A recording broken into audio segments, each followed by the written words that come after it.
Hello, kids. For writing today, I'm going to lead you to the writing folder in the week 2 assignments. This is where you need to go.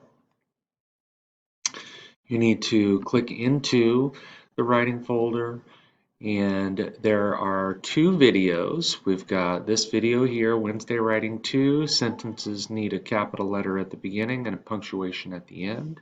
And there's a video here, a sentence needs a subject and a verb.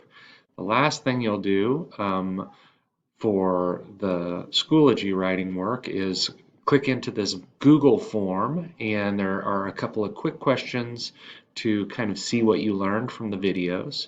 And then I want you to go back into your own writing and check to make sure that you are in fact writing in complete sentences, and any new writing that you do, you are aware of whether or not you are using complete sentences, because authors do use complete sentences. Now, there are craft reasons why authors might not use a complete sentence, but they do that intentionally.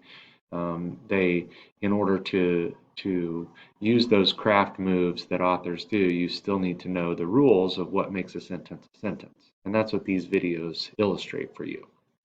Good luck and have fun, and enjoy your writing time today.